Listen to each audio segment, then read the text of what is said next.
Bonjour à toutes et à tous et bienvenue au cours de français pour la deuxième classe. Je m'appelle Irena Benčík-Povše et notre leçon d'aujourd'hui est Découvrir un peintre, likovna umjetnost i kultura u nastavi francuskoga jezika. Moja soba.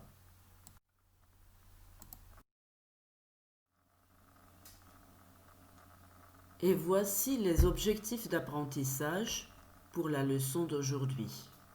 Odgojno-obrazovni ishodi današnje lekcije.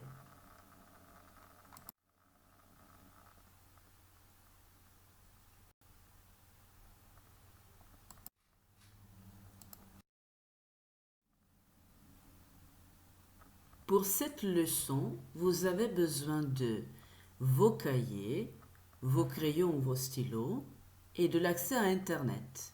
Vous devez avoir l'ordinateur, la tablette ou le portable.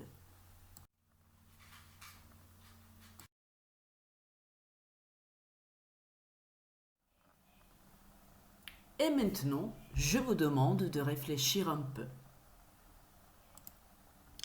Quel peintre français ou étranger connaissez-vous? Pouvez-vous en citer un?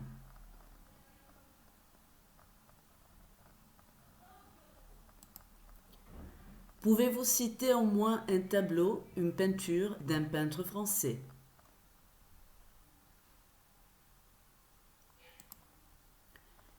Pouvez-vous citer un tableau représentant un village, la nature ou la maison?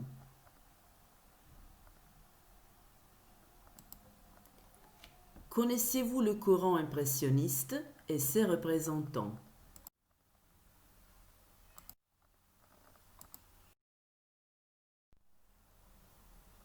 Alors, qu'est-ce que c'est l'impressionnisme? C'est un mouvement qui est né au XIXe siècle. Ces artistes préfèrent représenter leurs impressions plutôt que la réalité. Et qui sont ces impressionnistes célèbres? Ce sont Claude Monet, Pierre-Auguste Renoir, Alfred Sisley, Frédéric Bazille, Camille Pissarro, Paul Cézanne, Armand Guillaumin. Et voici quelques œuvres artistiques comme Impression Soleil levant de Claude Monet, Le déjeuner des canotiers d'Auguste Renoir, Les coquelicots de Claude Monet aussi, Boulevard Montmartre de Camille Pissarro et La classe de danse d'Edgar Degas. Il y en a aussi beaucoup d'autres, bien sûr.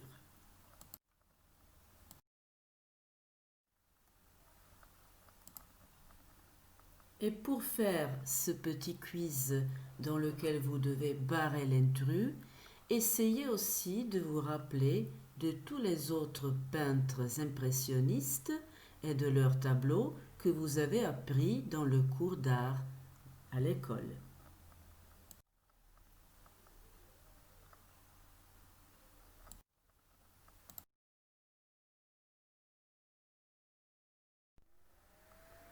Et voici les réponses correctes.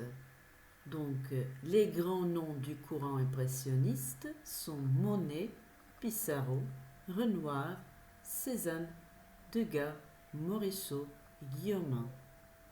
Le tableau Impression Soleil levant a été peint par Claude Monet.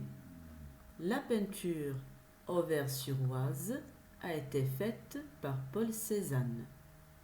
L'œuvre artistique La Chambre appartient à Vincent van Gogh.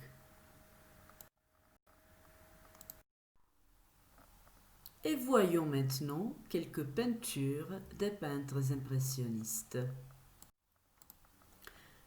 Ce tableau appartient à Paul Cézanne. Celui-ci aussi. Ce troisième tableau appartient à Claude Monet.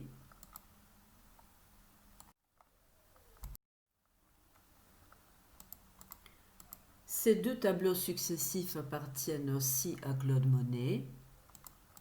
Et le dernier tableau représentant la chambre appartient à Edgar Degas.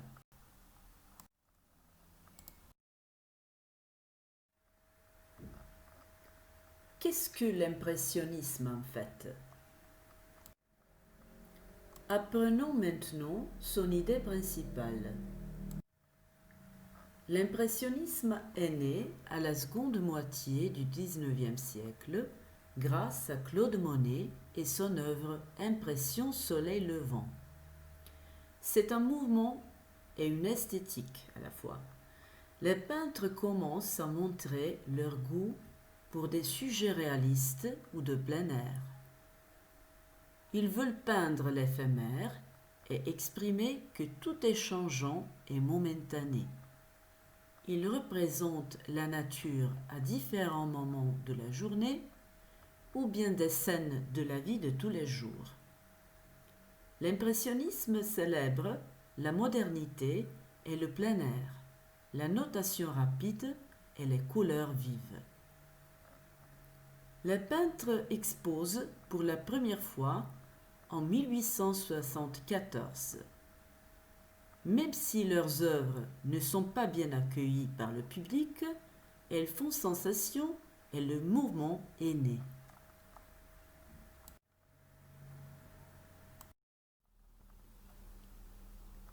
Je vous demande maintenant d'arrêter cette présentation vidéo, car dans un instant, vous allez découvrir encore quelques faits liés au courant impressionniste.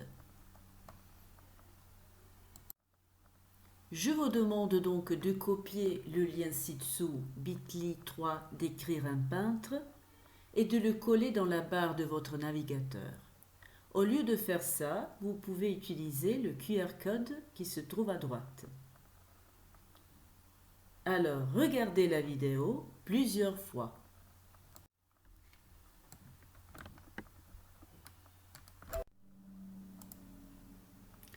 Et maintenant, préparez vos cahiers. Après avoir regardé la vidéo plusieurs fois, répondez à ces questions-ci. Question numéro 1.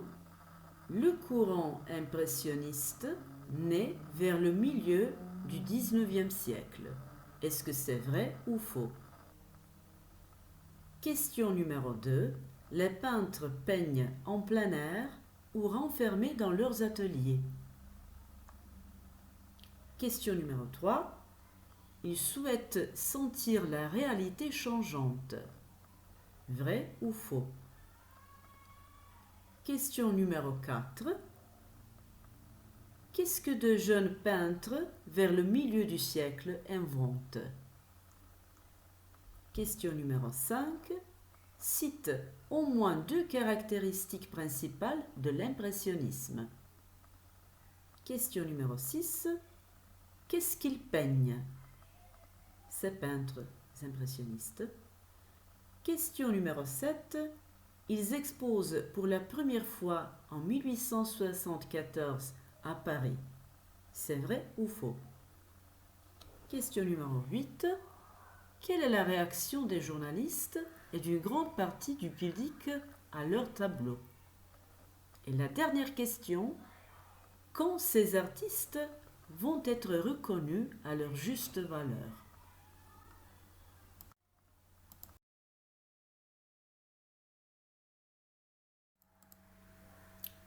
Et voici les réponses correctes. Le courant impressionniste naît vers le milieu du XIXe siècle. C'est vrai. Les peintres peignent en plein air et pas renfermés dans leurs ateliers. Ils souhaitent sentir la réalité changeante. Vrai. Vers le milieu du siècle, de jeunes peintres inventent une nouvelle manière de peindre, c'est-à-dire ils veulent peindre l'éphémère, ce qui est contraire à l'éternel qui dure pour toujours. Les caractéristiques principales sont des variations de lumière, la disparition des limites entre les formes sur la toile et la juxtaposition des couleurs. Ils peignent tout ce qu'ils voient autour d'eux. Ils s'intéressent à des sujets et des scènes du quotidien, de tous les jours. Ils exposent pour la première fois en 1874 à Paris. C'est vrai. Les journalistes et une grande partie du public refusent leurs peintures. Leurs œuvres reçoivent sarcasme, injures. Ces artistes vont être reconnus à leur juste valeur à peine 2 décennies après.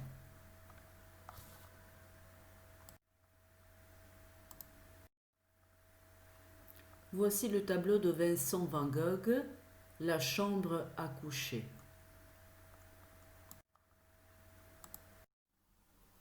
Regardez le tableau et réfléchissez. Comment s'appelle cette pièce? Qu'est-ce que vous voyez sur ce tableau? Qu'y a-t-il dans la chambre? Quel mobilier et quels objets vous voyez?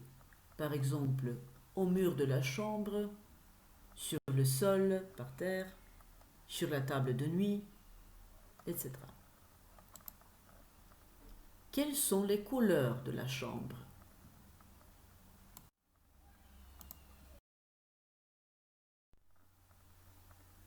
Comment décrire la chambre? Pour pouvoir décrire la chambre, on va apprendre les parties du mobilier et les objets.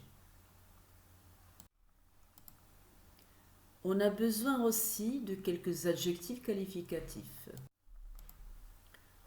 On va connaître la structure il y a et on va voir son utilisation. Et enfin, on va réviser les prépositions de lieu et les couleurs.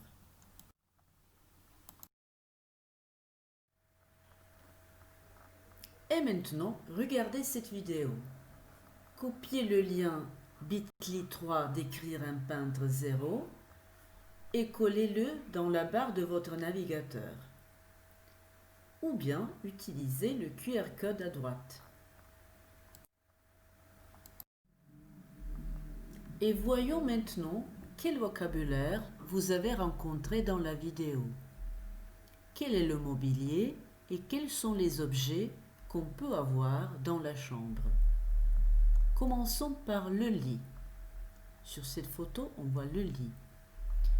Puis nous avons le canapé ou le sofa, le fauteuil, l'armoire ou le placard, c'est l'endroit où on tient nos vêtements, le bureau, la chaise, en fait on voit deux chaises ici, la commode, la table et la bibliothèque. Les étagères avec des livres, le tapis, le coffre, la lampe, la plante, le miroir, l'affiche, la peinture ou le tableau et le cartable. On dit aussi le sac.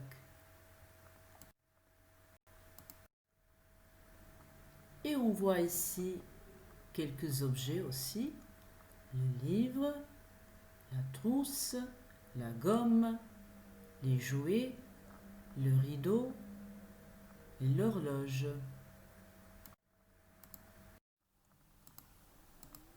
Et maintenant, passons à l'activité 3. Vous allez faire ces exercices.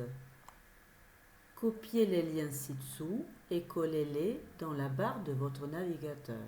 Ou bien utilisez les QR codes qui se trouvent à droite.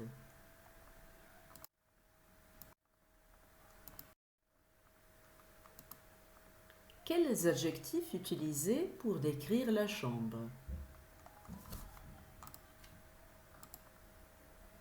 On peut dire que la chambre est vieille ou moderne, qu'elle est grande ou spacieuse, ou petite, qu'elle est en désordre ou bien rangée, claire ou sombre, confortable ou inconfortable.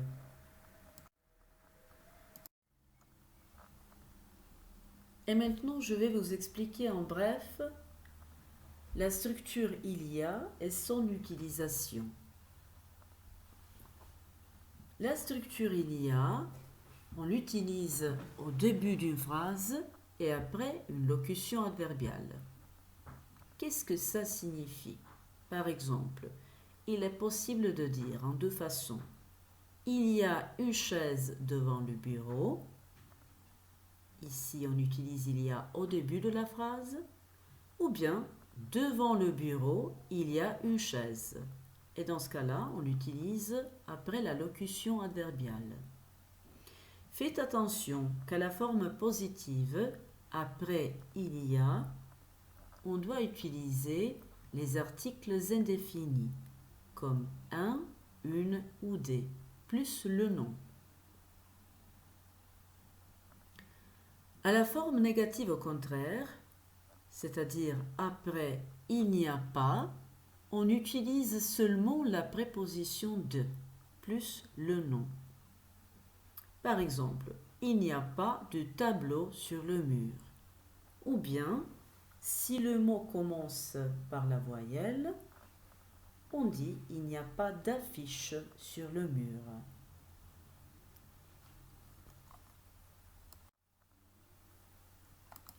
Et quelles sont les prépositions de lieu? Les prépositions sont les suivantes. Sur ou sous, au-dessus de ou au-dessous de. Puis on a la préposition dans, contre, entre, devant ou derrière, à gauche de ou à droite de, au milieu de, c'est-à-dire au centre de, et au coin de.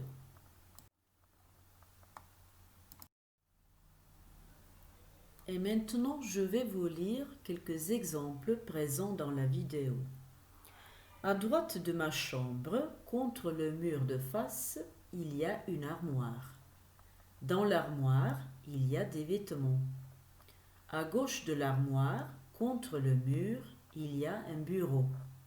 Sur le bureau, à droite, il y a une lampe de bureau. À gauche de la lampe de bureau, sur le bureau, il y a un ordinateur.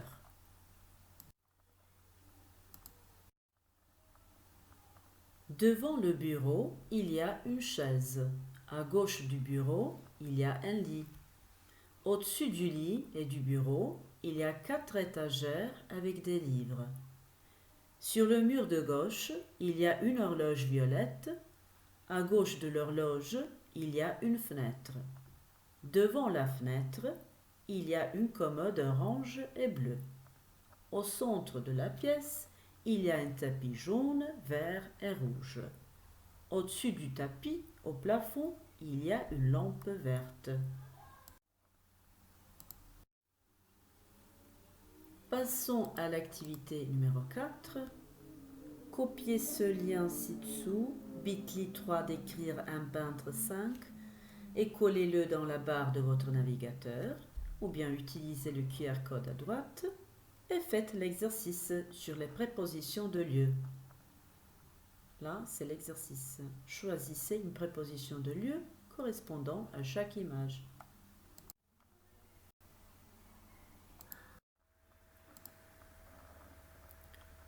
Voici l'activité numéro 5. Vous allez réviser les couleurs.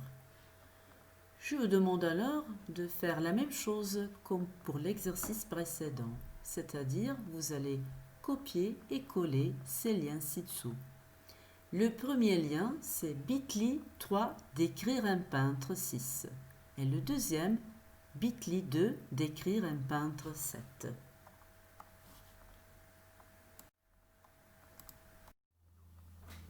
Avant de passer à notre dernière activité, je vous donne ici quelques stratégies pour la production écrite. Réfléchissez-y bien et remplissez ce tableau. À côté de chacune des stratégies, vous allez marquer si vous l'utilisez toujours, souvent ou presque jamais. U tablici ćete označiti da li ove strategije koristite uvijek, često ili gotovo nikada.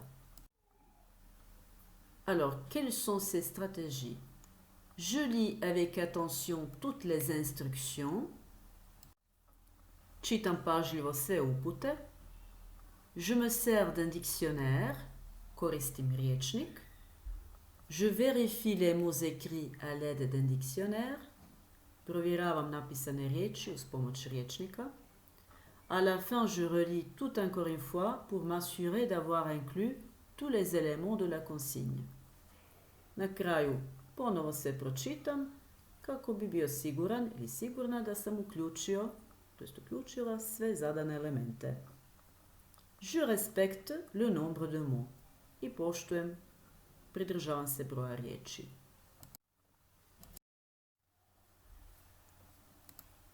Et pour la fin, notre dernière activité qui sera pour le devoir. De quoi s'agit-il?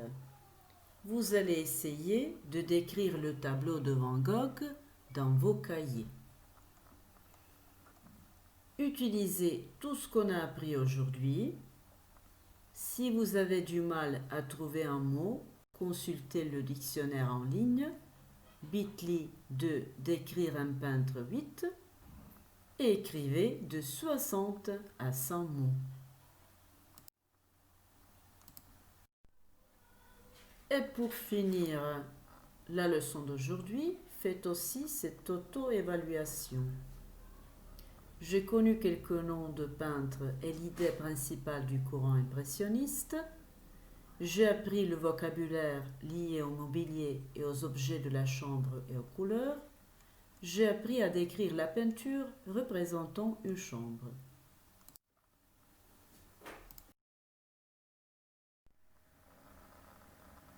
Merci de votre attention et à bientôt.